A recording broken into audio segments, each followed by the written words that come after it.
Então, continuando com nossas aulas de subestações elétricas, né, vimos nas últimas aulas um pouquinho sobre os TPs e os TCs, né, os transformadores de corrente e os transformadores de potencial. E daremos continuidade agora a mais dois tipos de equipamentos, dois não, mais de dois, né? Coloquei aqui como as chaves seccionadoras e os disjuntores, mas a gente vai ver um pouco também sobre os raios, os para-raios e sobre a malha de aterramento, que são usados em subestações elétricas, certo? Bom, então a gente já viu em algumas aulas anteriores, né, a definição do que seria uma chave seccionadora. Então, pela norma NBR 6935, ela é definida como um dispositivo mecânico de manobra, usado em manobras, capaz de abrir e fechar um circuito elétrico quando uma corrente de intensidade desprezível é interrompida ou reestabelecida.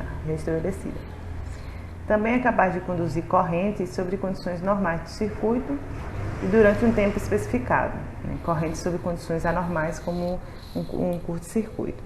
Então, gente, as chaves seccionadoras, ela é muito importante, né, no uso de subestações, principalmente quando a gente está falando de manobras, né? Você vai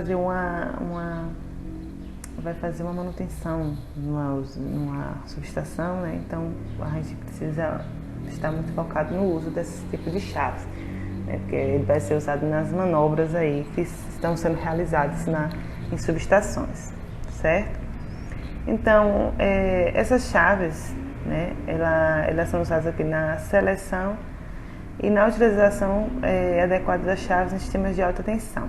Então, nesses casos, deve ser observado as características do sistema em que elas serão aplicadas e as funções que devem desempenhar nesses sistemas, certo? As chaves, elas podem desempenhar em subestações diversas funções, sendo a mais comum de todas a dimensionamento, a disseccionamento de circuitos por necessidade operativa ou por necessidade de isolar componentes do sistema, como barras, equipamentos ou até linhas, né? Na realização de manutenção, como eu falei, por exemplo, com as chaves abertas, né, elas isolam o componente de manutenção e devem ter uma suportabilidade entre terminais, as solicitações de elétrica, de modo que o pessoal de campo possa executar o serviço de manutenção em condições adequadas de segurança.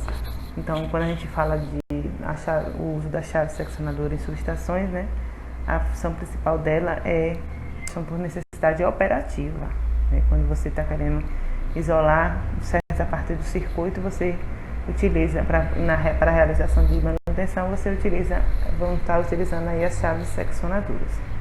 Trago aqui uma imagem, né, um exemplo de uma chave seccionadora que são bastante difundidas e usadas em subestações elétricas. Então veja que ela é uma chave diferente das demais, né? Das usadas, por exemplo, no sistema de distribuição. Essas que a gente comumente vê em postes elétricos, né? Ela tem uma complexidade, ela é mais complexa, a sua estrutura. Então, quais são as funções desempenhadas pelas chaves nas redes elétricas? Então, as principais funções são as quais, né? Elas são usadas na seleção e na utilização adequada das chaves em sistemas de alta tensão. As chaves também podem desempenhar nas subestações, como eu falei, mais uma vez aqui a questão da necessidade operativa. E, por fim, essas chaves elas são classificadas de acordo com a função que desempenham. Então, sobre as funções desempenhadas por essas chaves, as principais funções que elas vão desempenhar são essas abaixo, né, que vão ser as seccionadoras, as funções de seccionar um circuito, né, chaves de terra ou chave de aterramento, as chaves de aterramento rápido e chaves de operação em carga. Então, essas são as funções principais desempenhadas por chaves em redes elétricas de sistema de potência. Então, quanto ao tipo de abertura, como é que a gente classifica as chaves seccionadoras quanto ao seu tipo de abertura?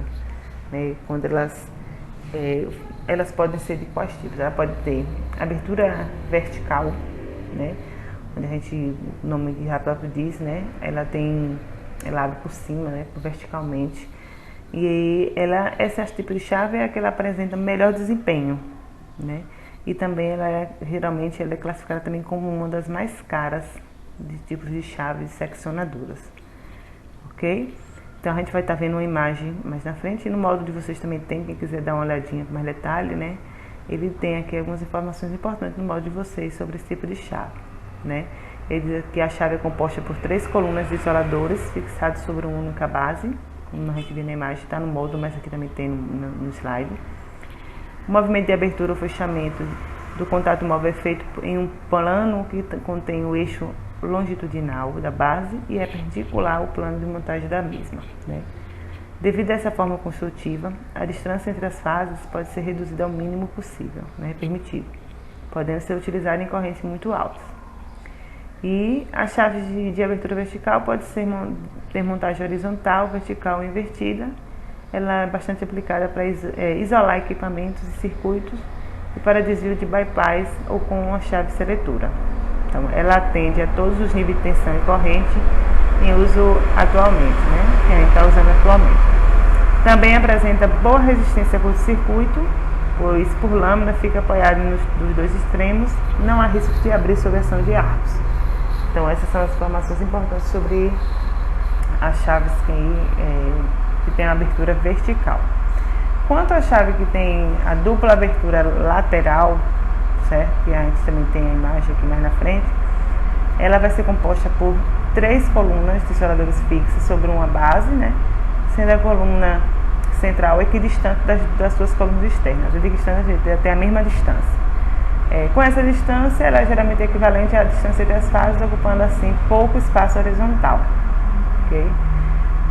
Ela também, né, esse tipo de chave, possui uma resistência de curto-circuito elevada, pois a sua lâmina fica solidamente apoiada nesses 3 pontos, certo? Outro tipo de chave é a basculante. Ela tem a imagem também da tipo basculante. Sobre a basculante, o que a gente pode falar sobre ela? Essa chave apresenta uma pequena resistência a curtos-circuitos, né?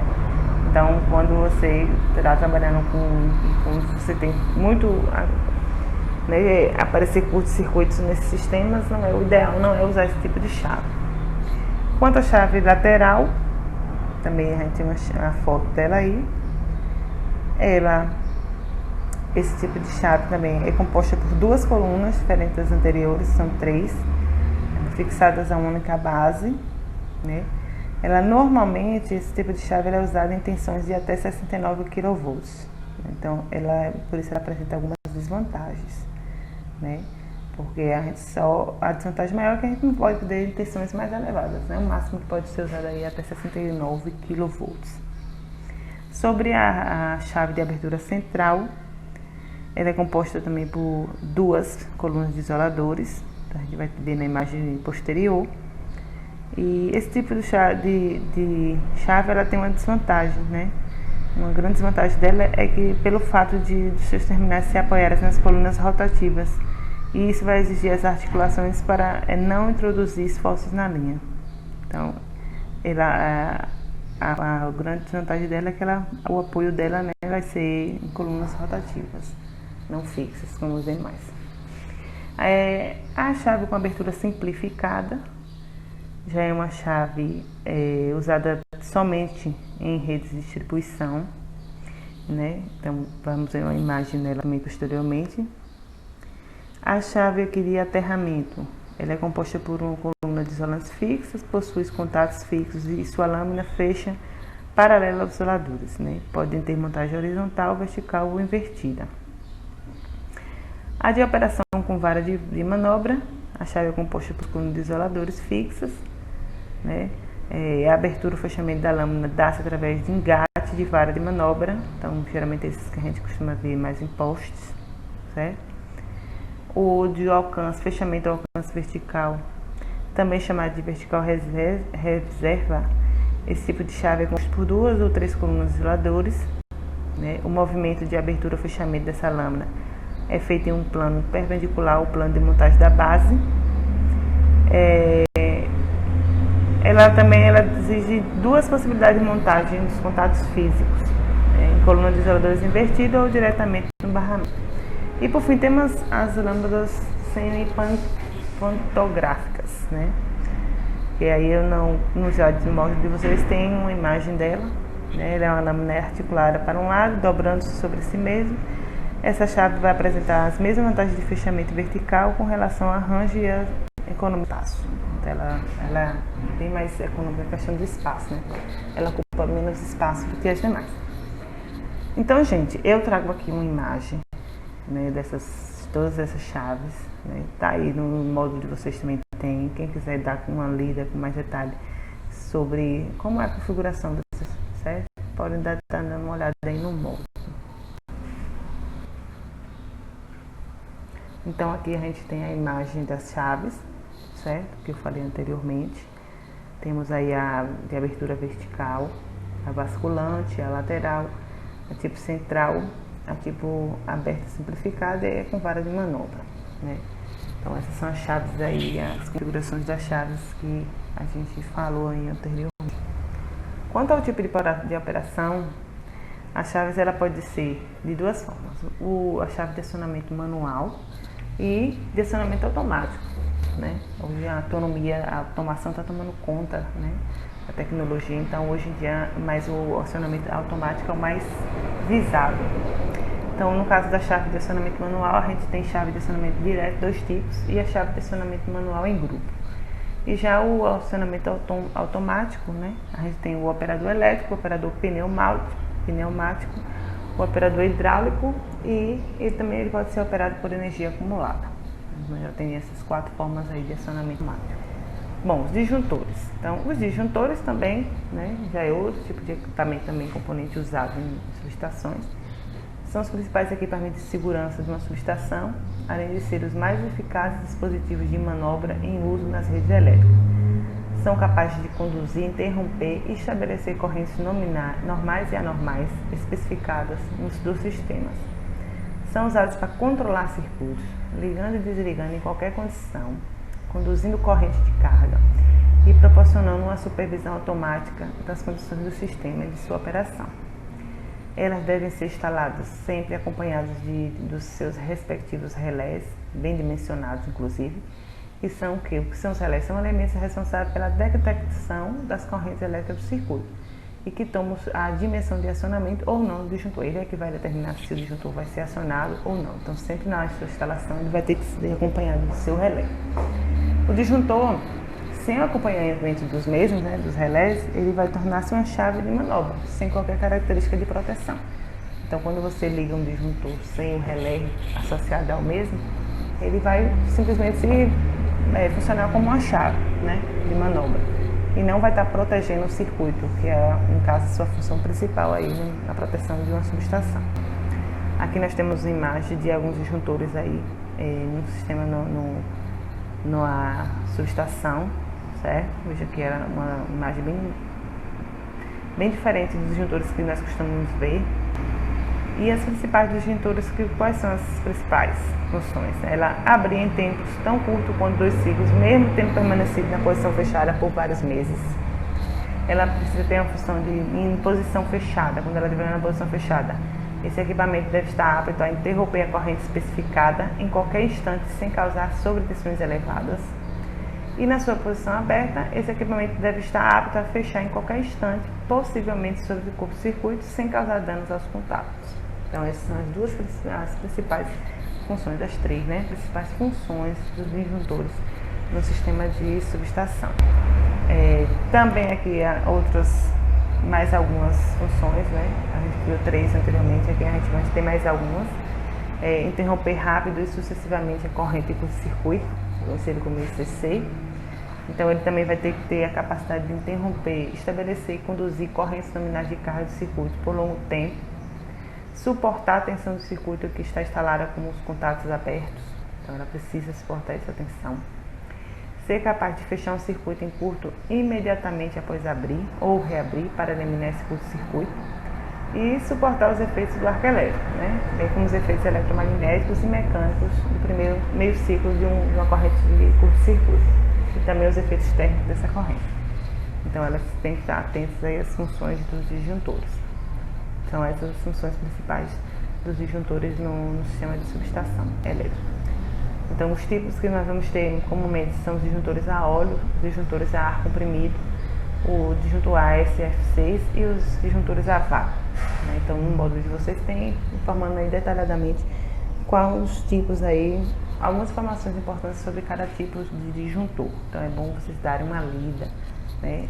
Dar uma lidinha lá, qual é a diferença aí de um para o outro, a vantagem, ok? Os para-raios, outro componente também bastante importante na subestação. Ele é um equipamento de proteção, né, que tem por finalidade limitar os valores dos surtos de tensão transientes que, de outra forma, poderiam causar sérios danos aos equipamentos elétricos. Então, a gente pensa em fenômenos da natureza, raios, relâmpagos, coisa e tal. Então, ele serve para proteger o nosso sistema aí de subtração sobre essas tensões, possíveis surtos que podem ocorrer aí devido a alguns fenômenos, né, como os raios, como o próprio nome já está dizendo. E quais são as características constitutivas dos para-raios? A gente vai ter dois tipos de para-raios. O para-raio com gate e resistor não linear, então ele tem essa forma construtiva. São constituídos basicamente pelo quê? Por um resistor não linear, por um corpo de porcelana, um centelhador de série, um desligador automático, protetor contra sobrepressão e uma mola de compressão. Então ele tem essa característica construtiva, como mostra na figura ao lado. O outro tipo de para-raio que também existe é o para-raio de óxido de zinco, que tem essa configuração aí um pouco diferente, né? Então, na sua constituição, ela é constituída pelo quê? Por um resistor não linear, um corpo de porcelana, como a gente pode ver na imagem, e um corpo polímero, né? Então, são constituídos basicamente por esses três componentes. Já os resistores de aterramento, como pode ver nessa imagem aí, ele tem a finalidade de quê? De limitar a corrente de curto-circuito, e é comum colocar um resistor ou um reator entre o neutro e a terra, né? Então, a principal função dos resistores de aterramento numa subestação é limitar a corrente, sempre está limitando a corrente de curto-circuito. Será que não está acontecendo aí algumas coisas indesejáveis aí, né? Fenômenos indesejáveis na nossa subestação, certo? Então, a nossa aula basicamente foi só mesmo para falar um pouco sobre as chaves seccionadoras, né? Os principais tipos de chaves seccionadoras e também a parte dos disjuntores, certo? Como o nosso tempo é curto, né? As nossas aulas são curtas, infelizmente, né? Sem a aula presencial não dá para a gente ver com tanto detalhe. Eu sugiro que vocês tenham uma lida nessa parte aí, né, dos tipos de disjuntores e analisem a questão da vantagem e desvantagem dos disjuntores, dos tipos de disjuntores em relação aos demais, né? Deem uma lida e aprofundar mais o conhecimento também sobre a questão dos disjuntores, ok? Então, na próxima aula, a gente vai estar vendo outra parte agora do assunto, que é a parte dos barramentos, né? As configurações de barramento. E para, enfim, a gente poder dar finalidade ao nosso curso, a nossa última aula será sobre automação, ok? Então, até a próxima.